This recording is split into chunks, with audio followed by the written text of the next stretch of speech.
There's something interesting about a film that comes out in the mid-2010s that really makes you nostalgic for the 90s. A time of high top fades, bright colors, and Saturday morning cartoons, and still having to deal with the harsh realities of being a high school senior in the hood looking for his way out. Oh, and the soundtrack? I'm talking about an amazing soundtrack that would give Guardians of the Galaxy a run for their money. I am willing to die on that particular hill for sure. However, I'm here to talk about a movie I feel like should be on everyone's top 10 list, and here's why. So, let's talk about it.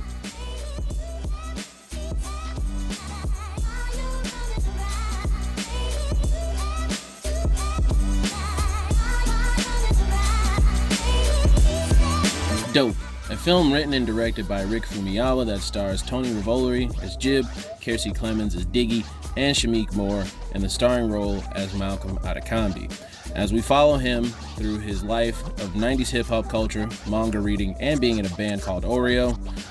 And for those who are unaware, those are usually grounds for constant hazing in the hood, especially when you grew up in the hood where he's from, the Bottoms, which is a neighborhood in Inglewood.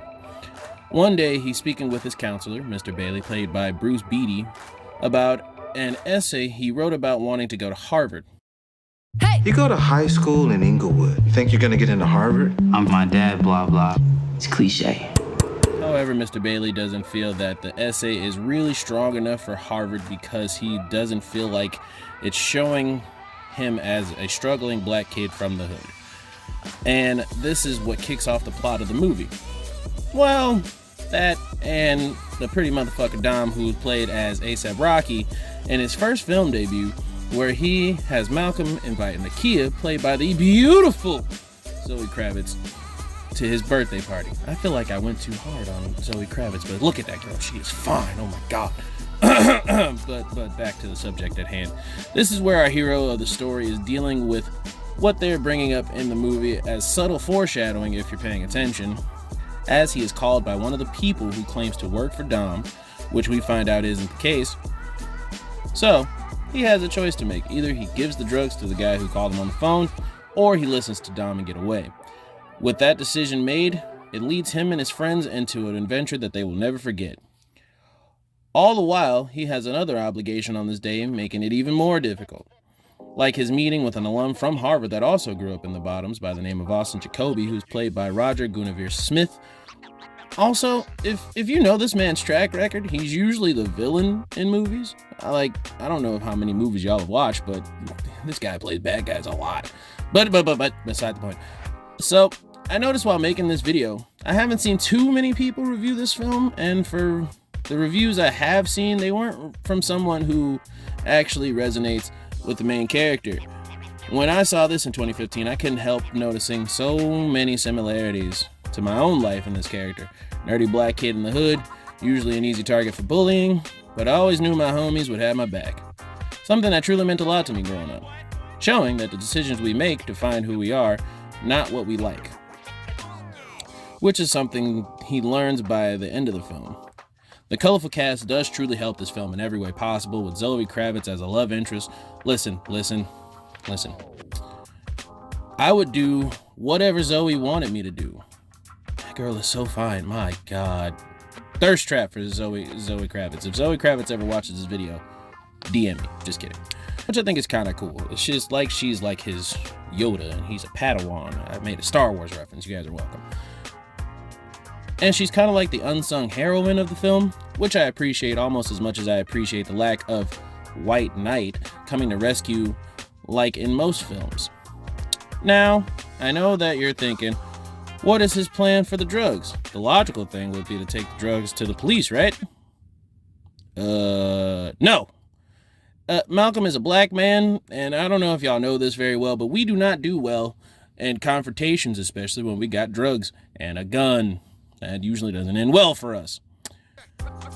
If only there was a way to distribute it without getting caught. Enter Will Sherman, aka Samo, played by Blake Anderson, star of Workaholics, who is a black market whiz who helps them move the product on the dark web, and by the end of the film get a true understanding of the world Malcolm lives in. And I think it's really a divisive way of getting the message across without beating you over the head with exposition. So in a nutshell, this movie is all about choices and consequences of those choices, a slippery slope as it were. And he doesn't really have much of a choice in the matter. Like, two of his choices are not that great, guys. Hear me out. Option A, he goes to the police as a young black man from the hood with drugs and a gun. Either he's going to get arrested or he's going to be taken out, or he can get killed by a drug lord who's driving an El Camino. Neither one are really great options for a young black hero, and it sucks because no matter how good you are or how much of an upstanding citizen you try to be, our skin tone will never be enough to change certain people. And that's just not the media swaying a narrative or anything along those lines. It's a very real and valid fear. A fear so great that you are willing to move the drug dealer's dope just to stay away from getting beat up or worse. And no one can say what they would do in his position because it isn't happening to you. It's happening to him. And in his mind, this is the best way for him to handle the situation. We all can say that if we were given the option, we would do the right thing. Sure. However, sometimes doing the right thing ends up getting you in more trouble than the other person that did the wrong thing. So it's all bad. Not great, but it ain't good either. So,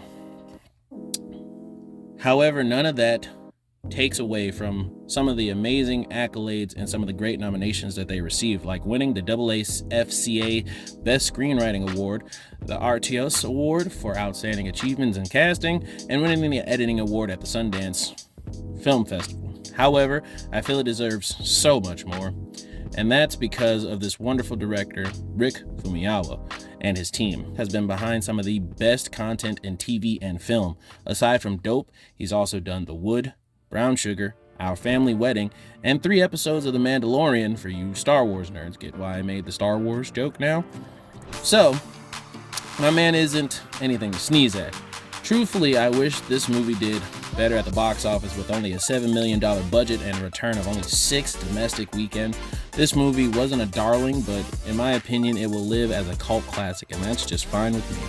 Now, I know that the return on the film doesn't have anything to do with casting. I mean, you have the main cast starting with Tony Revolori, who plays Jib. He's funny, he brings a good balance to the film itself, and he's got great comedic timing as well. He's also been in Grand Budapest Hotel, 3 of the Marvel Spider-Man films, and The Fifth Wave. And then you have Kiersey Clemons, who plays Diggy. She is a lovable, tough chick that is a true ride or die for her friends and her beliefs. And if you haven't seen any of her other projects, I highly recommend watching Sweetheart, Heart Beats Loud, and if you're looking for a solid laugh, I definitely go with Neighbors 2, Sorority Rising. I still like that movie, even though a lot of people didn't give it much love. But lastly, let's get on to our hero, Shameik Moore.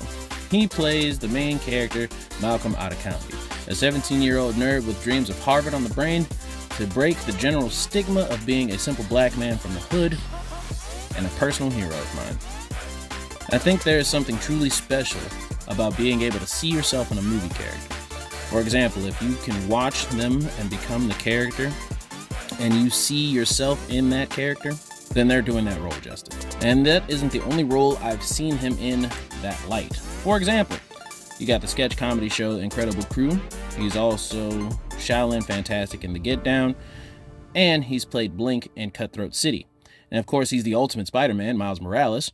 But Malcolm, he knocked out of the park, for sure.